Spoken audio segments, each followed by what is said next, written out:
तो दोस्तों अब देखेंगे एक्सरसाइज नंबर 3.1 का क्वेश्चन नंबर 2। बेसिकली ऐसे टाइप के क्वेश्चंस को हमें पता है हम क्या कहते हैं, वर्ड प्रॉब्लम।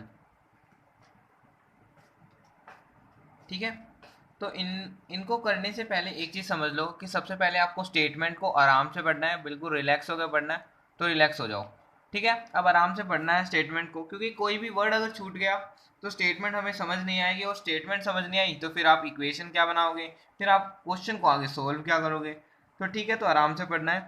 तो चलो देखते हैं question number 2। The coach of a cricket team buy 3 bats and 6 balls for 3900 rupees. ठीक है, later she buys another bat and 2 more balls of same kind for rupees 1300 rupees. ठीक है, represent this situation algebraically graphically. देखो question यही है कि represent this equation या situation algebraically और ग्राफिकली, यानी कि एल्जेब्रिकली आपको रिप्रेजेंट करनी है और ग्राफिकली। देखो ग्राफिकली हम यहाँ रिप्रेजेंट करेंगे यानी ग्राफ पे, और एल्जेब्रिकली यानी कि कोई इक्वेशन की फॉर्म में। तो ठीक है, करते हैं। अगर आपने एल्जेब्रिकली कर लिया तो ग्राफिकली आप बिल्कुल आराम से कर लोगे। तो चलो करते हैं। देखो एल्जेब्रिकली करने के लिए आपको क्या करना पड़ेगा कि आपको ये जो क्वेश्चन दोबारा से एक बार पढ़ो, फिर देखते हैं। The coach of a cricket team buy 3 bats and 6 balls for rupees 3900। ठीक है, आपको दो क्वांटिटी दिखी, एक बैट और बॉल। आपको क्या करना है, लेट कर लेना है बैट को 1 बैट बी एक्स, ठीक है, और लेट 1 बॉल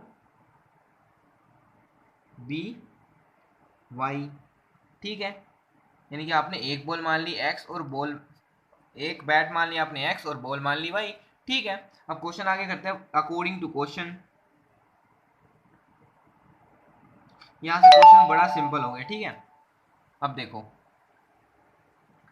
3 बैट्स हैं, यानी कि 3 बैट्स हैं। देखो 3x प्लस, यानी कि टोटल इनका जो रुपीज है टोटल समी तो है, टोटल समी तो है। ठीक है, इसलिए हम क्या करेंगे, प्लस करेंगे। ठीक है, 6y यानी कि बॉल्स, हमने बॉल्स क्या लेट की थी y। ठीक है, इक्वल्स टू रुपीज 3900। ठीक है, ये हमारी होगी पहली इक्वेशन। अब नेक्स्ट इक्वेशन इससे भी और आसान, अगर आपने ये बना ली तो अब वो तो और आसान है, यहाँ से शुरू होगी। लेटर शी बाय, यानी कि बाद में शी बाय अनदर बैट, यानी कि बैट, देखो इसने एक ही बैट खरीदा है यानी कि सिर्फ एक्स, और प्लस 2 मोर बॉल्स, यानी कि 2 मोर बॉल्स यानी कि 2y। ठीक है, कितने रुपए में, टोटल थे इसके रुपीज 1300। तो क्या हुआ, हो गया क्वेश्चन। एल्जेब्रिकली हमने पहला पार्ट था वो तो हमने कर दिया। ठीक है, एल्जेब्रिकली पहला पार्ट हमने कर दिया, अब करेंगे हम ग्राफिकली वाला पार्ट।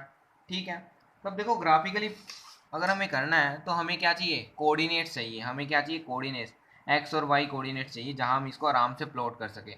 तो अब हमें क्या करना है, सिंपली देखो इक्वेशंस को दोबारा राइट डाउन करो। 6y equals to 3900, x plus 2y equals to 1300।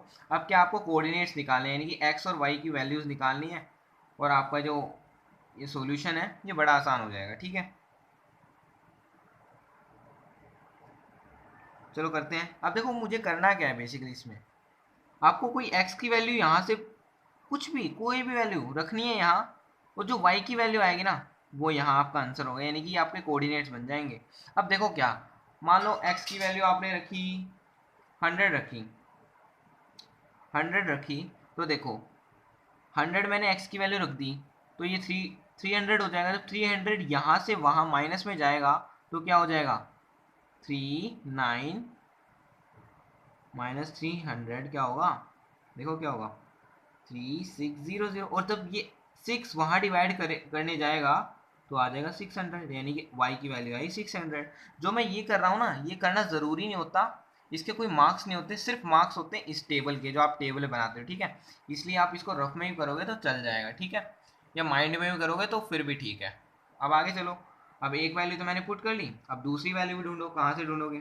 अब मान लो मैंने पुट कर ली 300, कुछ भी पुट कर सकते हो, कोई मैटर नहीं है, जो आपको अच्छा लगे वो पुट करो। लेकिन आपको जब ऐसे एक्सपीरियंस हो जाएगा तो आपको पता चल जाएगा कौन सी वैल्यू मैं पुट करूँ जिससे आंसर क्या हो जाएगा, ईजी होता चला जाएगा, ठीक है। तो देखते हैं आगे, 300 मैंने पुट कर लिया। अब 300 मैंने पुट कर लिया तो सॉल्यूशन आएगा 500 इसका, यानी कि एक्स वाई की वैल्यू आएगी 500, ठीक है।